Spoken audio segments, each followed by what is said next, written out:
Hello, everyone, and welcome to Burn the Ship, the podcast that helps entrepreneurs go all in on their business, and we introduce them to professionals that can help them to do so. Today, we have a very special guest. Sarah, how are you doing today? I'm great. Thanks, Roderick. Of course. Go ahead and introduce yourself and the name of your business. Sure. My name is Sara Branch. That's Sarah without an H. Okay. Branch like a branch on a tree. Yes. And my business is Branch Consulting Group. Awesome. We so look forward to learning more about your business, but we want to talk a little bit about your journey first, and we understand that time is one of our most valuable resources. So go ahead and tell us a little bit about your story. Sure. Like many people, after college, I got a corporate job. Mm-hmm. And because that's what my parents told me I should do.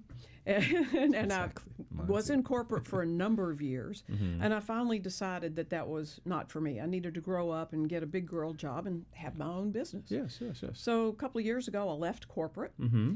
And I didn't want to not work. I wanted to find something to do. Mm-hmm. And my husband had left corporate, bought a franchise. So we mm-hmm. thought, I should buy a franchise. Right. So we did our due diligence, and I bought a franchise. And I've been doing the franchise and some other things for the past 2 years. Okay. Now, with your corporate, definitely want to talk about that because that's truly the foundation. Just like with myself, I did the same thing, went to college. Mom, dad said, you go get your corporate job, and that's just what we did. So tell us a little bit about that corporate experience. What were you doing while you were there at the corporate? Well, my first job out of college was in sales. Okay. I guess they figured because I'm an extrovert and can talk to anybody mm-hmm. that they would put me in sales. Mm-hmm. Mm-hmm. And that was fun. Mm-hmm. But the more fun came when they said, oh, you need to go to the sales training academy. Okay. And I participated as a salesperson, but then I asked if I could be one of the instructors. And that's where I really found my niche, was instructing in the sales academy. Okay. And I did that for a couple of years, and this was at AT&T. Okay. And as you know, AT&T broke up into many parts. Mm-hmm. Yes. And I got hired by a private company to be the director of sales and sales training. And so that's where I really honed my skills as director of training. Okay. Now, as you were going through that particular process from sales to training, what would you say was the biggest challenge to try and get salespeople to change? What was that biggest thing that you would say was hard to try to get salespeople to get trained on? Well, every talented salesperson has their own little bent on how they're going to follow a sales process. Mm-hmm, mm-hmm. And you know that corporations have a very established sales process they want their salespeople to follow. Mm-hmm. We have an 11-step process. We have a 7-step process. Right. Put them in the red and then bring them back. Exactly. Was to look at the high-performing salespeople. Mm-hmm. And I had to make a conscious decision that those high-performing salespeople really should be left alone. Okay. But the attention should be paid to the people in the middle, the middle performers. Mm-hmm. And so I decided that the middle performers are the people that you really need to push with the skills training. Right.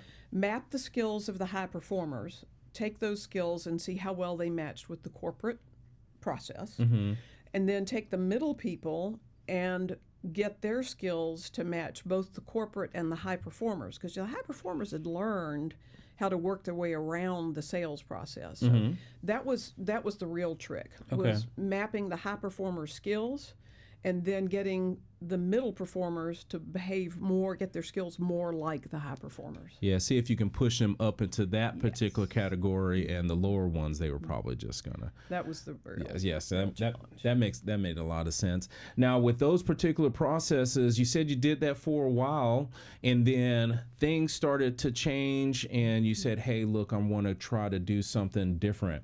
Now, was that something you've always had in your mind as far as going that entrepreneurial route in the back of your mind, or is it something that happened that made that change for you? Oh, I always had it in the back of my mind. Okay. But of course, with my familial influence and my parents saying security is in a corporate job. That's right. I was fighting that. Okay. And I thought I had the personality of an entrepreneur and trying to fight the corporate personality was always back there. So Yes. for many, many, many years, I pushed myself to stay in corporate in spite of that entrepreneurial voice in the back of my head. Gotcha. Now, as far as with you moving toward trying to find your franchise, what was it that you did? Did you take some sort of skills test, or you just knew you wanted to do that particular thing? How did that come about with you owning your own franchise? Well, that's real interesting Okay. because I think everybody has a different path. Well, everybody does have a different path of how they get to entrepreneurship, whether they create their own business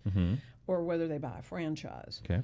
So my husband, having already owned a franchise, he really helped me in going through that discernment process, that due diligence, Okay. to decide whether I wanted to start my own business or if I wanted to buy a franchise.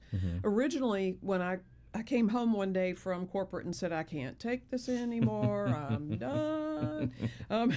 So we said, okay, it's time. Okay. Time to do the due diligence.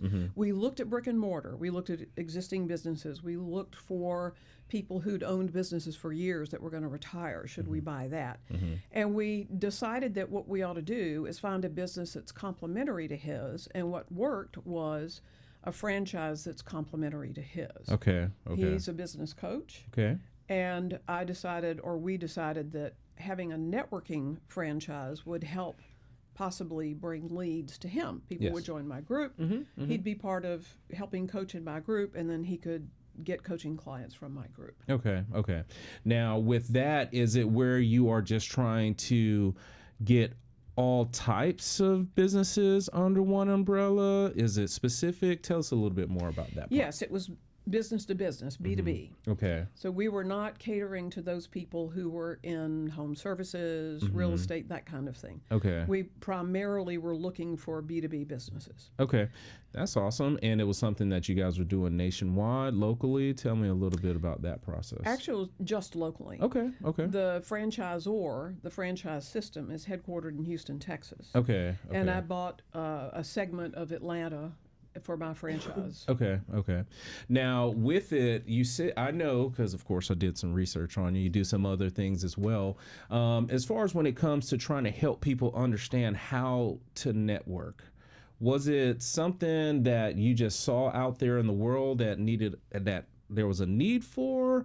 Or tell us a little bit about how you came to that, and then tell us what you do about that. That's very interesting. So when I left corporate, had bought my franchise, and I was going to, and being a member in my franchise group, in my networking group, is fee-based. Okay. So I went to low-cost, no-cost local networking groups to recruit people to come to my fee-based group. Yes. And I discovered two things. One, Atlanta's a really, really tough market for networking groups because we're super saturated with them. Yes. The second thing I discovered was people really don't know how to network. Yes, that's They know how to socialize, but they don't know how to network.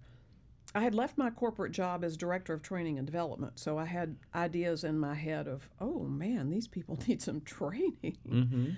So what evolved out of that was my writing a course in networking and marketing that course in networking to the networking groups to show people that really what they were doing was socializing and slowing down the process of getting to know people and getting to know their businesses, as opposed to let's train people, let's get that skill, and you can use that skill anywhere. You can use it in the grocery store, in the line at Costco. I mean, anywhere you are, you can use the networking skills that I've put in my course. That you've put together. Now, with the particular course, I know you mentioned it briefly as far as with networking groups trying to adopt to it. Go ahead and just tell us all about it, though. Tell us a little bit more about the courses, your consultancy, all that you're currently doing right now. Okay. Well, my course itself is a 10-module course, and it starts with your mindset because everybody's different. Some people are scared to go networking. Some people know they need to go networking and consider it a necessary evil. It's like, I got to go. No, the boss says I have to go networking. That's right. And introverts look at networking very differently than extroverts. So at first, I get the mindset of the people that I'm coaching. And then we go into things about your personal brand. We talk about how do you talk about yourself? How do you talk about your business? How do you book one-to-ones? How do you keep track of everything that you book? Building multiple networks. And we go through the whole process of the really, really rich experience of connecting with people, networking with people. And I coach people one-to-one. Okay. I've got 2 new coaching clients this week. Nice. And I'll be taking them through the process to help them not only establish their business, but as a goal that they have for their business, or one of them has for her business, is she eventually wants to turn that into a franchise. Okay. And through all my networking, I have met a company that specializes in helping people take their business from a single location, single operation to being a franchise. I also coach salespeople, business development people in businesses. For example, I could coach the people here. I coach people at a CPA firm and at another consulting firm. But my ideal client, my number one ideal client is a franchise system. System. Yeah. Okay. Okay. So if you think about it, if you buy a franchise, most people, like me, you leave a corporate job. You either cash out a 401k, get some cash out of your house, do something, and you buy a franchise. So what have you got? You left a job and you bought a job. Okay. Yes. Most people don't know how to sell or never have sold. Right. Most people don't know how to run a business. Now, the franchise system will teach you how to operate in their franchise, but they really don't teach you how to run a business, how to hire people, manage people, how to be a leader, that kind of thing. Okay. And most certainly they don't know how to sell, and they certainly don't know how to go into a networking event, an open public networking event, and build a community. So I market myself to franchise systems as that person that will teach their new franchisees how to get out in the community and build community for their brand. Okay, that is awesome. That is a unique lane. I have spoken to a lot of different people, and I haven't heard that service being provided before.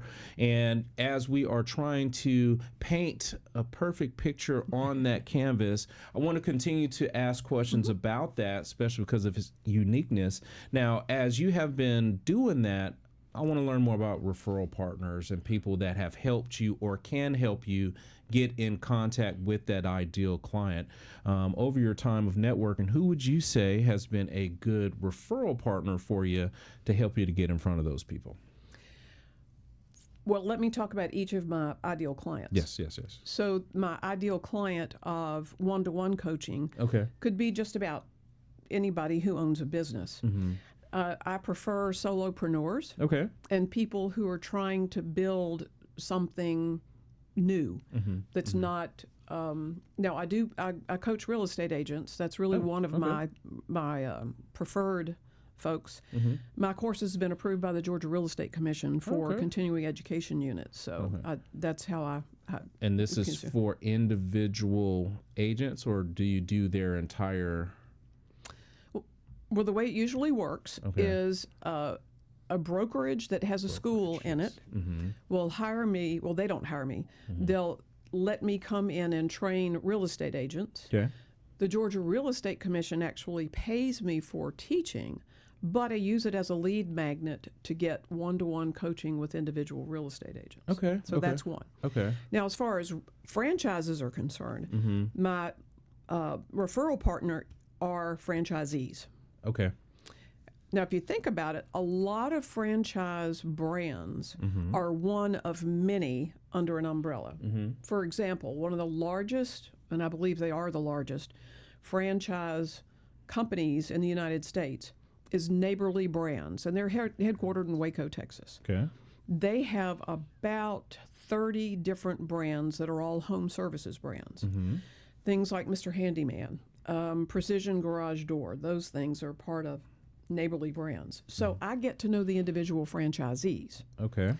Now that's difficult in a large system like that because a large system has a really strong and wide infrastructure. So I target smaller brands that are not quite as large, that are trying to grow. So I meet the individual franchisee and I offer to coach them free if they'll introduce me to the person in the franchise system that's responsible for training franchisees. And oftentimes it's chief marketing officer. So Okay. that's So how I got it. any of those ones, just as an example, under those neighborly brands that are trying to get established and going would be a great opportunity for yeah. you. Okay. So neighborly brands is one, threshold brands is another. Balfour is another large owner of brands. Okay. And it just so happens that Atlanta has the largest number of franchise headquarters than any city in the United States. Nice. That's great. That's great. It's a great opportunity. There are lots of folks here who are parts of big brands. Okay, so franchise, one-to-one coaching. Is there any other segment of it that you're doing that you want to highlight today? I know you did the course, franchise, and one-to-ones. Are there anyone else you want to try to focus on? Well, I like small businesses that have salespeople, and the small businesses can't afford to buy or hire a specific type of sales methodology. Okay. You know, you can go out on the street corner and find just about anybody who's selling a sales methodology. Yes. So I like to work with those. Okay. And because, you know, what happens before you start selling? You have to meet people. You have to get out and network with people. So that's the real first skill that you have to have before you could sell. So yeah. That makes tons of sense. Now, talking about those different experiences, you know, from your corporate, your franchise that you purchase, as well as your coaching, I'm confident you have acquired and nurtured some best practices that have helped you to be successful. Have to, you're a trainer. So do you mind sharing with us a couple of those best practices that you've seen to help you to be successful that maybe some of the entrepreneurs that are watching today can add to their mix and they go to strive for that same success? Oh, absolutely. When you walk into a networking event, first of all, you need to have a goal for any networking event you go to. Even if it's an after hours, which really are more social events, you should have a very specific goal before you walk in the door. One of those goals, I believe, is to provide value first. Okay. That way, you're going to get a connection with the person that you're talking to. And that value could be, listen to that person talk. I listen to you talk for a few minutes. And in my head, I'm going, oh my gosh, I need to connect him to Mary, Billy, Sally, whatever. It's those connections, as you well know, that are the most valuable because they help us all gain what we need in our business. Whether it's more connections, whether it's a specific service, that's how we get along in business. Provide value first. And then make sure that you ask more questions than you talk about when you're at a networking event. But the number one thing is have a plan. And of course, a plan has multiple parts to it, but don't just walk in cold. Have a plan before you walk in a networking event. Yes. Now, I want to ask a question based off of what you said, dealing with questions, and is, as a person who is new to it, have no idea, what is a question that you would suggest that they ask? Well, I suggest a series of questions. Okay. Both personal and business. Okay. I've got an acronym for that. Okay. It's FORM, F-O-R-M. Okay. And the F stands for family. Okay. O stands for organization or your work. R stands for recreation. Okay. And M stands for your message or your motivation. What is your why? Okay. And we've heard a lot over the years, a lot of talk about why. Now, of those four, my favorite is R. Okay. Because I'm always doing research to find a good trip. Yes. Okay. Where have you been? What have you done? So Okay. family, organization, recreation, and message or motivation. So you get people, when you ask people those questions, you get them thinking about different things in their lives that have had impact. And as the person asking the questions, if they're good at follow-up questions, then you've got a pretty good conversation going. Yeah. When I was in undergraduate school, I got one undergraduate degree in communications in journalism. And I'll have to say the most valuable course that I took those entire 4 years was interviewing skills. Okay. Okay. Because everybody needs to know how to ask a big question, Yes. and then a follow-up question, and then a follow-up question. Okay. And if the person you're talking to gets off track, then you have to ask them a question and pull them back on the track. I So gotcha, I interviewing gotcha. skills is a big deal. Okay, I can see now the Lego blocks are coming together. So you're in school Yeah. to do this type of thing, the interviews, the asking questions, the sales, the training, all of it makes sense to now you're trying to help people, you know, basically interview people to figure out if the value you can bring to them. So it's kind of full circle on that. I definitely appreciate you sharing that acronym. It is important because I do a lot of networking myself, and I see networkers that are struggling, and for the ones that are going to watch the show today, form is going to be a good method for them to break that ice. So definitely appreciate you sharing that with us. Now, we've talked a lot about business, your journey, but I really want to focus in on you, because the reason why you went to college, got the corporate franchise and coaching is for you. So my question for you is, if time and money is not an issue, business is coming along great, what is it that Sara would do with her time? Oh, wow. Lots of things. I'm a very curious person. I got a serious case of the FOMO, Okay. fear of missing out. Okay. I got you. I got you. And that's why I get so excited to go into networking events. You walk into the room and you think, look at all these people. Each and every one of them knows something that I don't know. I got you. And it's a learning process. So doing something that involves learning, Okay. a new sport, a new trip, a new something. I love traveling. Okay. And I love talking to people in new places. There's a journalist now who travels all over the United States, and she never gets on an airplane, and she never drives on an interstate. Okay.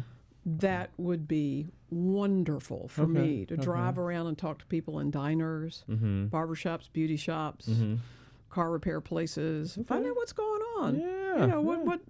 What's up in your life?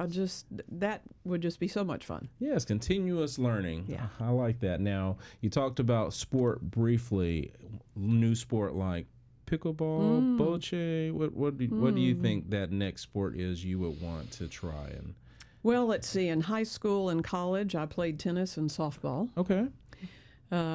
Since then, I've learned racquetball. I've learned pickleball. I've learned, I was bowling in high school. Okay. I'll try just about anything that involves a ball, I got you. which is fun. Yes, So, yes. golf, I've played golf. Okay. Tennis, racquetball, pickleball, golf, softball, anything. Any just of about that. those types. Yeah. Yeah, it makes a lot of sense. Well, that's magnificent. I definitely appreciate you sharing that, because we always like people to understand the reason why we do all of these things, or so we can live this thing called a life and enjoy those things. And I appreciate you sharing that. Now, the next segment here is your contact information. If someone wanted to learn more about those networking skills, your courses, or just more about you, what's the best way for them to get in contact with you? To get in contact with me, you can use my email, which is Sara, S-A-R-A, at branchconsulting.group. Okay. And my office phone number is 470-707-3598. I'm on LinkedIn and Instagram, and my website is branchconsulting.group. Okay. Awesome. Awesome. Thank you so much. I'm hoping that many people reach out to you, because what you share to the world is vitally important, because it's human connection, human communication. And if you don't know how to get out of that corner, and you made the step to go to the event, but you can't get out of that corner, you're wasting your time. And I think what you have to offer is magnificent for getting that spark going. We truly do appreciate you coming on the show today. And as a guest, we always try to honor you by giving you the last word. So please look over into your camera and tell the people something good. My favorite phrase is, your skill will never exceed your learning. That means you should always be learning something new, reading a book, talking to an expert, doing something that will increase your skills, because learning always precedes a skill. So your skill will never exceed your learning. Awesome. Thank you so much for coming on the show today. Truly do appreciate you being a great guest. Thanks, Roderick. Awesome. Appreciate it. Awesome. And to everyone that is watching today, be kind and thanks.